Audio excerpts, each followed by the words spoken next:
One of the things that when I sat with the youth right after Hamas had attacked Israel, and then they're starting to watch the war unfold with Israel attacking Hamas and putting ground forces into Gaza, a lot of emotions.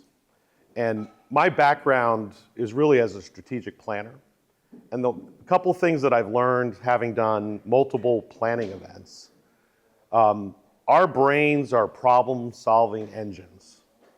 And when we can't solve a problem, we cannot rest. It keeps working on it while we're sleeping. And if there's something really unsettling and emotional, it's even harder to resolve. We tend to reach, because our brain simplifies things by going for very simple binaries, A's and B's. This is how our brain tries to get out of the problem. One thing I've learned in the world of strategic planning, when I get to the end of that journey, however many months or years it takes to go through the complexity of something, to unpack it, the only two wrong answers I find are the simple A and B that I thought of at the front end.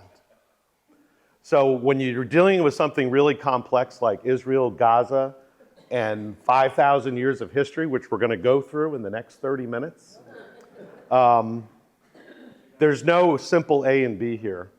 There's these very complex, historically drenched, emotional, religious things, political things, and a whole lot of equities that people have individually that they bring to the table that they try to influence it with. So there's going to be no quiz today. For those of you who have done EFM, this is EFM year 1 in 10 or 15 minutes. I will leave these resources for you afterwards. I'll send these to Ashley. You're welcome to distribute them. My suggestion is, dig through this PowerPoint. It'll be a PDF, but you can read it. There's no need to take away all the nuance here. I just want to stress what it is. The other part I wanted to throw out there is that we as Christians have an investment in this too, because of our own history and because of, particularly as Episcopalians, how we view the role of the Old Testament in the Jewish history as it impacts our modern Christianity. And so we've got a bias in this as well. And we bring our own biases to the table based upon probably our family background. I'll give you one example. My grandfather is Jewish, converted to Catholicism to marry my grandmother. But there's a whole lot of Jewish history tied up into my family that goes back to Prussia and then to the Middle East as well. So there's a whole thread of my family background that plays in this. So I think we all have to sort of unpack our own perspectives as you view something this complex. All right, so we're going to go through 5,000 years of history in the next few minutes. And I hope you can, now keep up's the wrong answer. So let's talk about some of the players in this most recent conflict, and that's kind of where I wanted to focus this a little bit. And what I find is every month I have to completely update this because, the Assad regime falls in Syria, or all of a sudden Hezbollah is, not Hezbollah, the Lebanese army is cooperating with the Israeli Defense Forces to finally eradicate Hezbollah from the region. So you never know what's going to come up week to week. We're going to talk about Hamas, obviously, where they came from, their source. Something you may have heard about, the Palestinian Islamic Jihad, which is another small militia group that was in Gaza. We're going to talk, obviously, about the Palestinian Authority, Hezbollah itself, Lebanon and its role in this, of course, Iran and their axis of resistance. If you haven't heard that term, we'll talk about that for a moment or two. What are the roles of Egypt and Jordan in this? One thing I wanted to mention about Jordan, I go over to Jordan pretty frequently, and I'll talk a little bit about that. I was on the podium at the Royal Jordanian National Defense College as the current administration was musing over the future of the Gazans. We'll send them to Egypt and Jordan, which is a non-starter for both countries. And you can imagine how emotional the 150 students were in their questioning that day. We'll talk a little bit about Syria and the violence and the lack of governance in that part of the world. What is the Saudi role in this, which is kind of interesting, and then, of course, the United States. Let's talk about Israel in context. It's about the same size as New Jersey, almost exactly the same size as New Jersey, kind of in shape, too, a little bit. The West Bank, which is this part over here, is about the size of Los Angeles, geographically. And then Gaza, which is this little strip right here, is about the size of Philadelphia, to give you an idea of scale. I want you to understand how close these things are to each other. So here's Amman, Jordan, the capital. When I teach, there's a town here called Madaba. The RJ in DC is just located to the south of it. As we're driving out there on a clear day, I can see the Dome of the Rock. I can see Jerusalem. It's that close. That's very close to Mount Nebo, where Moses saw the Holy Land. On the top of Mount Nebo, you can see Jerusalem. It's 30 miles as the crow flies, but it's across the Dead Sea, so there's uninterrupted sight lines. Everything is very close together there. To give you an idea of population density, the West Bank has about 1,800 people per square mile. It's nowhere even in the top 50 of population dense areas in the world. Gaza had, at the start of the war, 2.1 million people. We always talk about how maybe densely populated Gaza is. It doesn't make the top 30.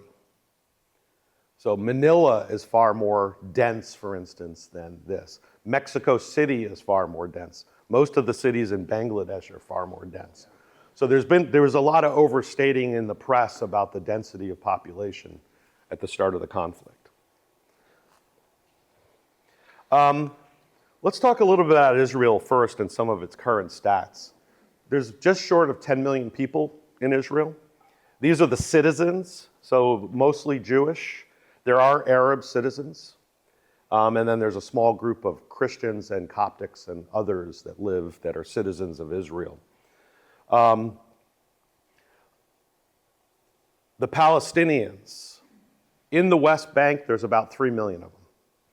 Before the conflict, there were 2 million in Gaza. There's 2 million refugees, Palestinian refugees in Jordan. There's another 2 million in Israel who are citizens that are of Palestinian descent. That's that Arab population that I mentioned. And then there's 500,000 of them living in Lebanon who had fled conflict. The birth rate for the Israeli Jews is about 3 per family, and the Palestinian birth rate is about 3.5 per family.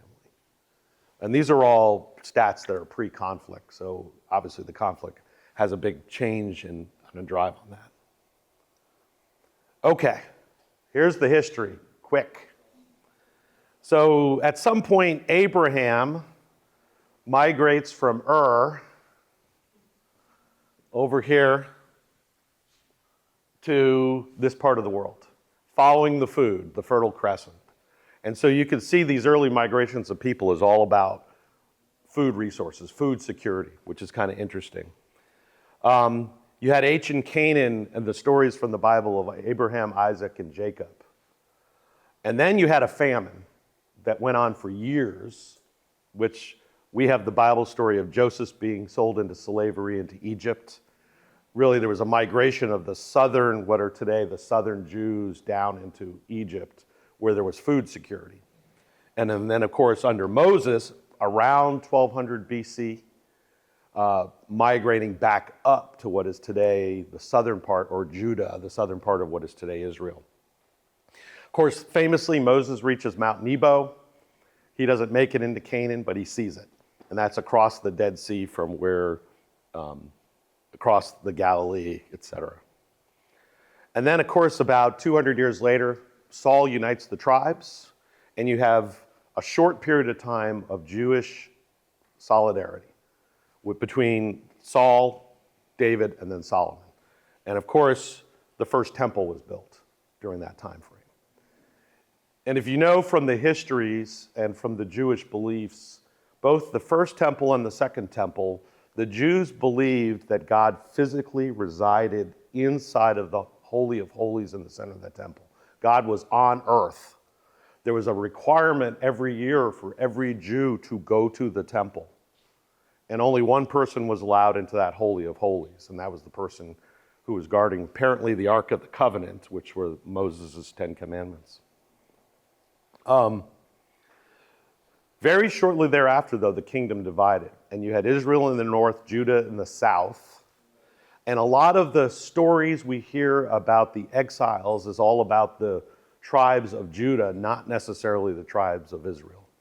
And that actually makes kind of an interesting political dynamic today. Eventually, there was the Babylonian exile. The temple was destroyed, the first temple, and the Jewish people return after the Persians conquer the Babylonians. You all remember this from grade school? I think you all had probably history classes where you had to memorize this stuff. And then, of course, the second temple was constructed, and this is the temple that Jesus visited. Same site, same beliefs, a little more modern.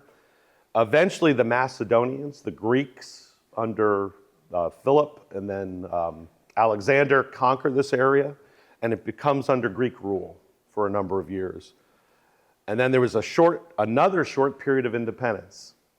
So we talked about 2 periods of independence, right? We had about 60 years under Saul, David, and Solomon, and now we've got 3 years of freedom during the Maccabean period. Okay? And then the Romans conquer. So now the Romans got the whole place taken over. And of course, you got the time of Jesus during that second temple period.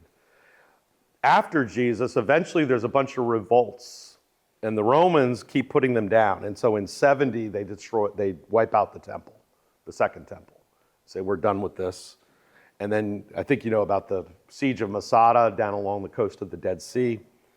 And then in 132, this is when the Romans said, we're done with this. They dispersed all of the Jews from Jerusalem. They said, you're not allowed in Jerusalem anymore. And the Christians around this time split from the Jews publicly.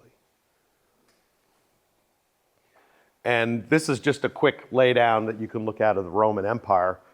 Rome called the area Judea, okay? After the southern tribes. That was the name that was employed. Well, then what happened next? Well, now you can see the spread of Islam is happening. The Middle Ages, though, under Islam, the Muslims allow the Jewish, the Zionists, to slowly start to migrate back to this area.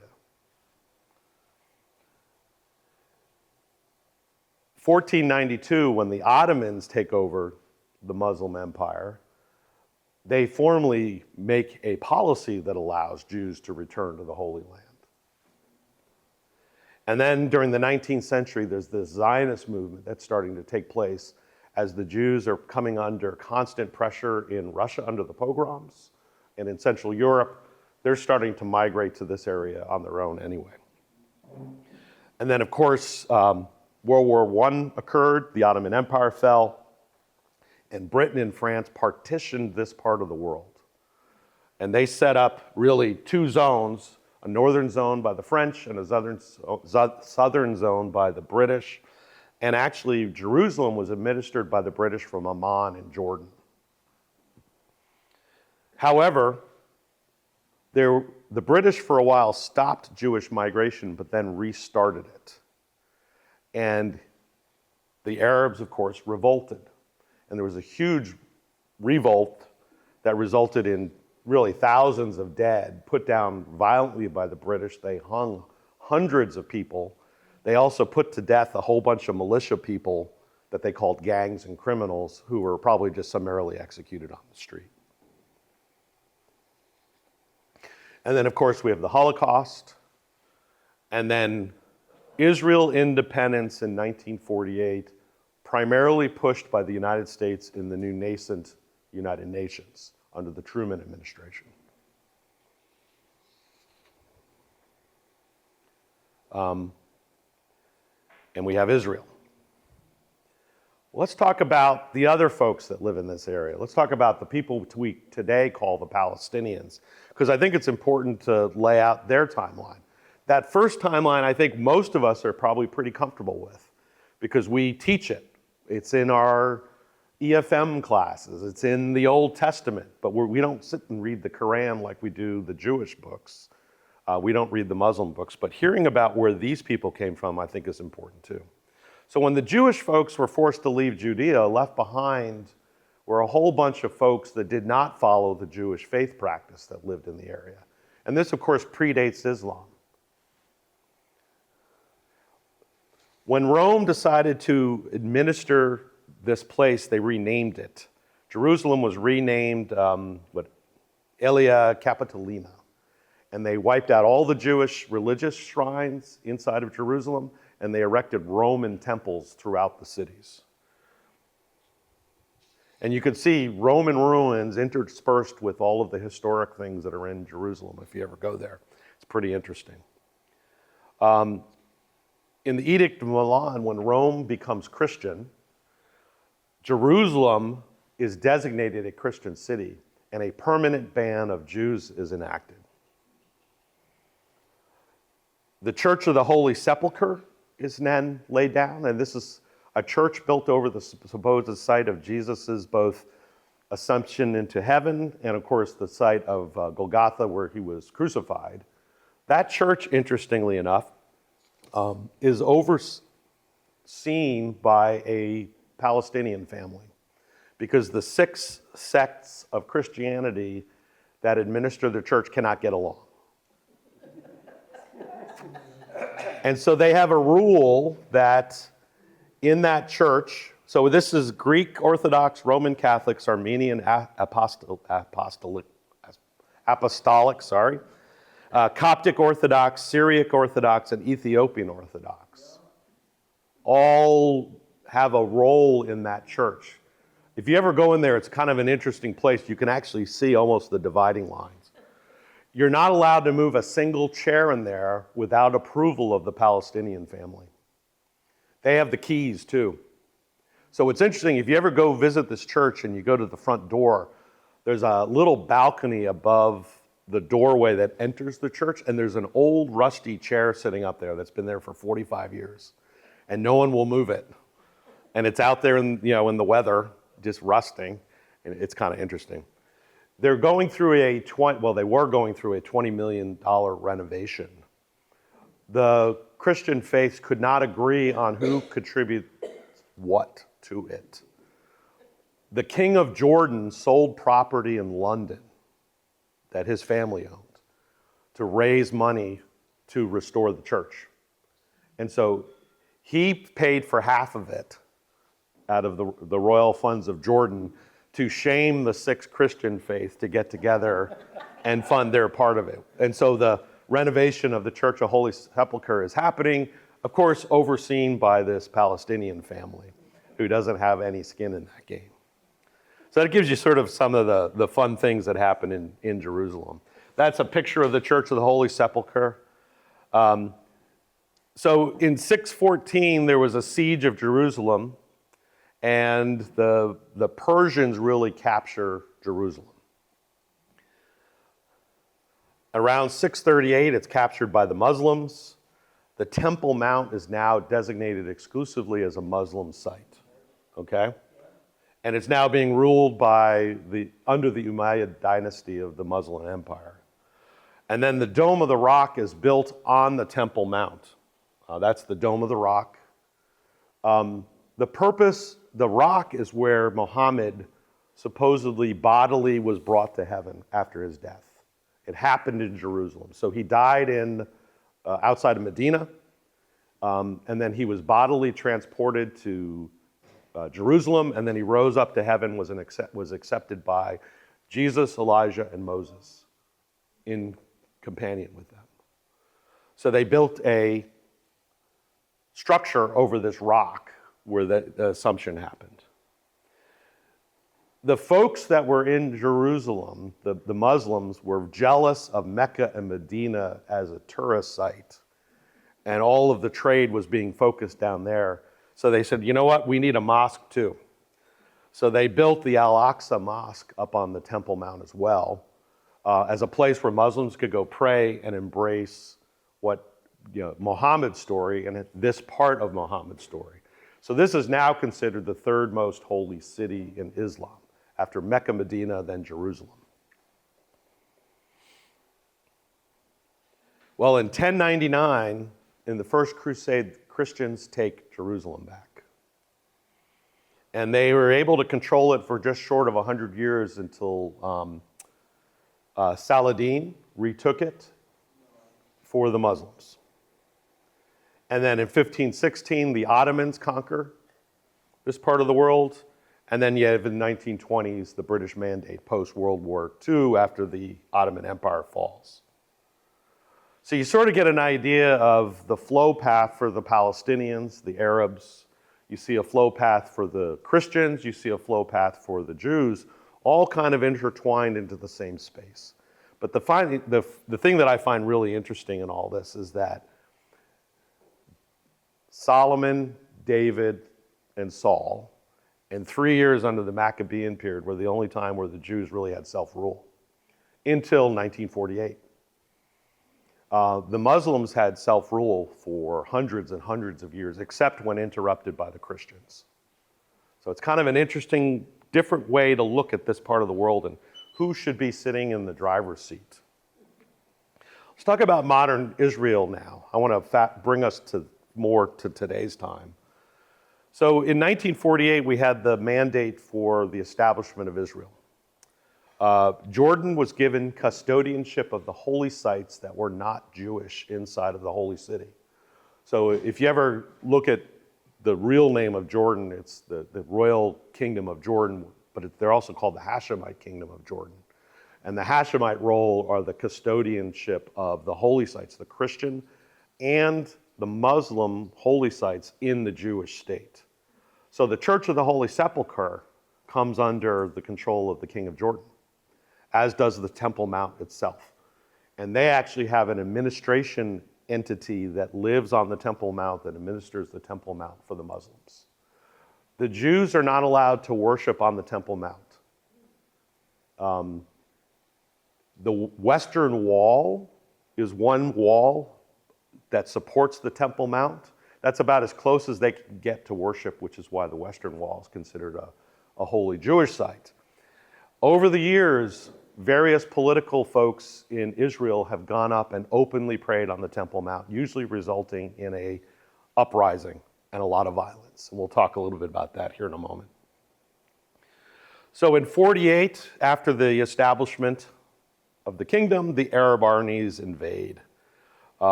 Egypt establishes its headquarters in what is today Gaza City.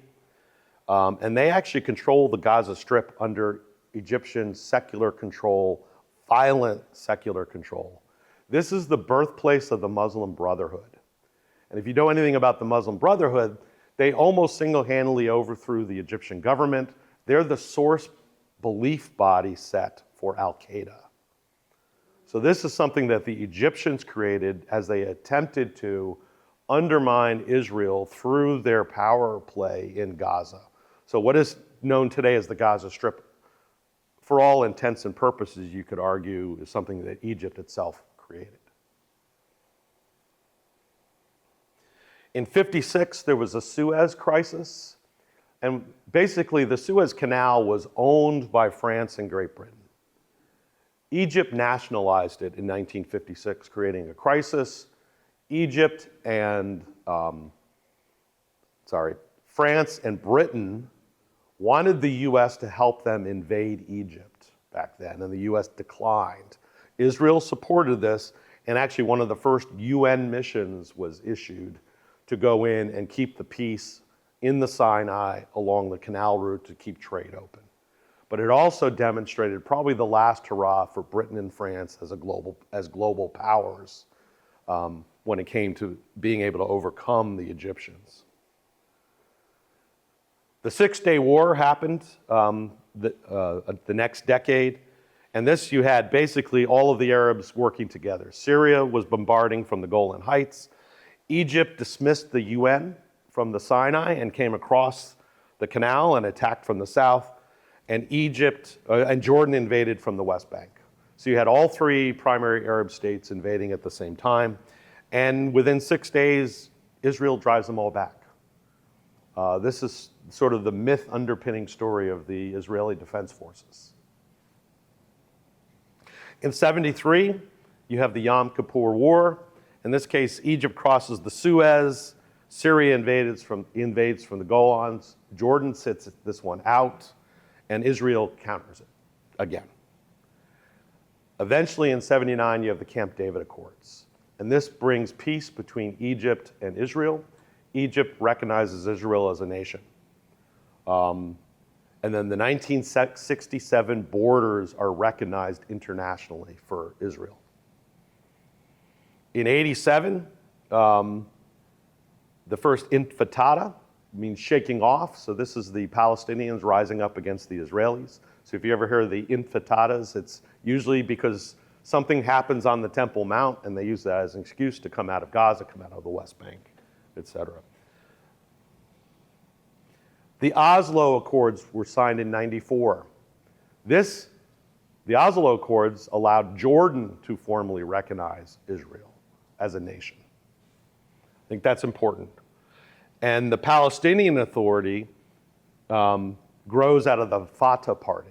So the PLO, Yasser Arafat, becomes legitimate, and they become a governing body, and they take over administration of both Gaza and the West Bank. In 2000, there's another intifada. This is based upon Ariel Sharon openly worshiping on the Temple Mount. They come out again, a lot of attacks. The Israeli troops, as a result of this over time, close down all their settlements in Gaza and withdraw all their forces in Gaza and turn this over to the Palestinian Authority completely. So this happens back in 2003. Elections are held in the Palestinian areas, both in Gaza and the West Bank. The Palestinian Authority wins the elections, but they lose the popular vote in Gaza. The blue area is supposed to be Israel. The beige or brown area is supposed to be Palestinian-controlled states, and the pink or red area is supposed to be an internationally administered protectorate, which is the city of Jerusalem itself. That was what was originally in the United Nations plan for Israel. It would be criminal of me not to talk about land ownership in Israel. There's only 5 countries on earth without a constitution. And so that's a good trivia question to stump people at a party. United Kingdom, Canada, New Zealand, Saudi Arabia, Israel. Israel is supposed to have a constitution. If Israel had a constitution, it would require them to define land ownership, which means they would probably have to give most of the land that the Jews have back to the Arabs, because the records are that well maintained. So what you're seeing on these maps from left to right, green is Arab-owned land in Israel. And this is 2000. That's 1946. So you can see there's been a systematic taking of lands by the Jews from the Arabs. The Arabs make up 20% of the Jewish population. They own, I think it's 0.5% of the land. They used to own 90% of it. To give you an idea of some of the things that are happening inside of Israel. Let's talk a little bit about economic disparities. I think this is kind of interesting. Before 67, Gaza was very wealthy. Citrus, manufacture, trade, a lot of tourism. The per capita income, though, now, pre the Israeli invasion, was 142nd. So that's the per capita income 2 years ago. Most of the people are considered refugees. High fertility rate. I told you today it's 3.4. Back then it was 3.9 before the attacks. Most of the population are youth, children. They all are school educated. The unemployment rate stands at about 70% for young people. the poverty rate was 53%, and 80% of the population required international aid to survive day to day. So this is the thing that Israel's trying to control economically. The Jewish people in Israel. Many Europeans and Americans maintain dual citizenship. European and American Jewish migration to Israel has been slowing, and I want to come back to that in just a moment because I think that's important. They started to encourage migration to Israel by more Jews. They started waiving military service and giving tax breaks because the liberal European American Jews were no longer going to Israel because of the violence and because there was more economic opportunity in the West. The end result is that conservative Jews with large families who were very poor in the West migrated to Israel because they knew they didn't have to serve in the military and they're getting tax breaks. They could not afford to live in Israel proper. They could only afford to live in settlements in the West Bank. So when you hear about settlements, it's very conservative Jews with large families moving into these settlements because they cannot afford to live in Israel proper because it's too expensive for them. The per capita income in Israel proper is number 11 in the world, compared to 142 in the West Bank, in Gaza. In the West Bank, it's 141. So the economic opportunity for the Palestinians is on the exact opposite spectrum from Israel. So let's talk about who should control this area. So when you add up all the years, Muslims had it for 1,199 years. The Jews had it for 1,063. Christians had it for 409. It was under secular rule for 269. When the Jewish state was established, though, that broke an 1,800-year gap from when they last controlled it. So let's just talk about who recognizes Israel and who doesn't, because I haven't really brought Iran into this picture yet, which I think is important. So Israel was established in 48. Egypt recognized Israel in 67. That was Camp David. The Palestinian Authority recognized Israel in 93, along with Jordan in 94. Iraq, Lebanon, Saudi Arabia, and Syria do not recognize Israel as a country. Hamas and the Palestinian Islamic Jihad do not recognize or accept Israel as a country, and Iran does not recognize or accept Israel as a country. In fact, they don't even say Israel, they just call it the Zionist state. Iran created a proxy network called the Axis of Resistance, and this was designed to encircle Israel and drive it out. The three stated foreign policy goals of the Iranian Islamic Republic, or the Iranian revolutionary government, which are still in place, are eliminate Israel, drive the United States from the region, and undermine and subvert Saudi Arabia's custodian of the two holy cities. So the Sunnis no longer control Mecca, Medina, the Shia should. And that's what Iran stated as their foreign policy. They have not changed that since 1979. So when you think about the axis of resistance, the elements that make up the axis of resistance are Hamas, who are Sunni, this is important to note, the Palestinian Islamic Jihad, Hezbollah, which is Shia, Syria, but now that the Assad regime fell, they're no longer a part of that.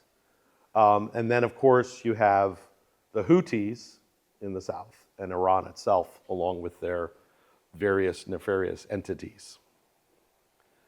Even in this environment, though, the Sunni and the Shia are reluctant to cooperate with each other. And there's a point when they have diverging requirements and needs and outlook. So Iran, Syria, Iraq, and Bahrain are majority Shia countries. It's a little bit of a background for you. And Hezbollah is Shia, but the Palestinians are mostly Sunni. So it creates this really interesting dynamic among these various internal sects.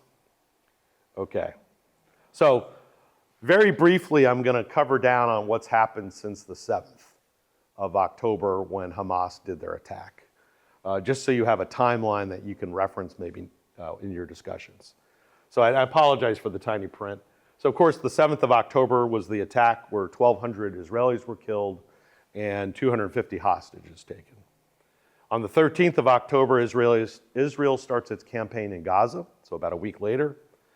And in November, they had the first ceasefire, where 105 hostages were released and 240 Palestinian prisoners were released by Israel. Then on 1 December, the major ground campaign really started in earnest. And then the U.S. vetoes the UN Security Council resolution condemning Israel. So something you need to know about the United States when it comes to the UN Security Council, which I think is important. We have used our veto 80, it might be 92 times now, since the start of the UN. More than half of those vetoes that the United States have used have been on behalf of Israel. So our consistent policy for 70 plus years has been to shoot down anything that comes up in the UN Security Council about Israel. That's something to note. So when you see this pop up in the news, that's not a change in policy. It's just been the policy. And that's worth noting. Yeah.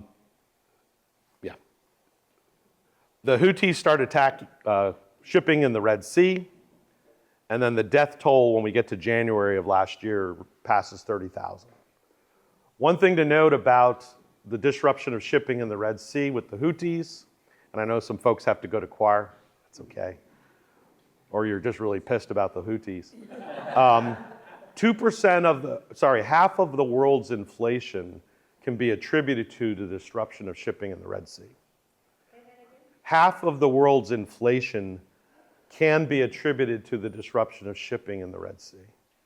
It's kind of an interesting dynamic. Now that stat changes the closer or further away you are. So this is, when when I'm trying to convince, like, why should the Jordanians care? Well, you're paying higher prices every day because of this. On 13 April last year, Iran fired 300 missiles and drones at Israel. And then on 19 April, in retaliation, the Israelis attacked a whole bunch of air defense systems, mostly around Iran's nuclear program. And then Israel protests, there's street protests against Netanyahu last April. They want the hostages released, they want negotiations. And then Hamas pretends to accept a peace deal in May. A total setup to make Israel look bad. And it worked.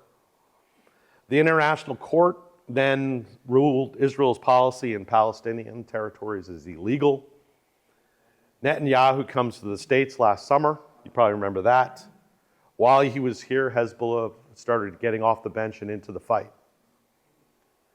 And then Israel starts going after Hezbollah leadership. So they kill the Hezbollah commander. And they also kill the Hamas leadership in Tehran. Assassinate them in Tehran. And then Israel conducts airstrikes against the Hezbollah in Lebanon and in Beirut city proper. And then you probably remember last September the pager and radio attacks where they wiped out most of the mid and senior leadership of Hezbollah. And then Iran launches another 200 missiles against Israel. All of them are shot down. The only person killed is one Palestinian, interestingly enough. And then the leader, Sinwar, who became the new leader, is now killed in Beirut. So Hezbollah has no head. Hamas has no head. And then Israel they retaliate against Iran again, attacking military targets. And what I think they're trying to do is soften things up for a later attack against the nuclear program. Israel and Hezbollah agree to a ceasefire. Really, Israel and Lebanon. And the Lebanese Defense Forces and Israel are now fighting against Hezbollah together. Never thought that would have happened. And then the Assad regime fell in December. And then starting in 19 January, there's a series of ceasefires and hostage exchanges. And I think we're up to the 9th exchange or the 10th exchange now. And that's kind of where we are, although there's word in the paper today that the ceasefire is going to fail again. So, we've talked about Israel, we've talked about the Palestinian Authority, we talked about Egypt, we talked about Jordan, we talked about Syria, we talked about Lebanon, we talked about Hezbollah, we talked about Iran, Saudi Arabia, and then of course Hamas and the Palestinian Islamic Jihad. So very quickly, history, 5,000 years of history tied up into 3 different monotheistic religions that all grew out of this area, all believe they have a stake in this game, and then how it's manifesting on the streets today in both Gaza and Israel and the region. There's one other slide which I'm not going to show, but that's for you guys. It's potential focus areas for conversation next week or down the road that you're welcome to kind of consider. Like, what is Israel to the United States? What is the Palestinian Authority to the United States? And then what are the individual, probably, goals of the different entities that are involved in this conflict? And so with that, I will stop my presentation. We could stop the recording, and we got a few minutes for questions, and I apologize, I took a little longer than I wanted.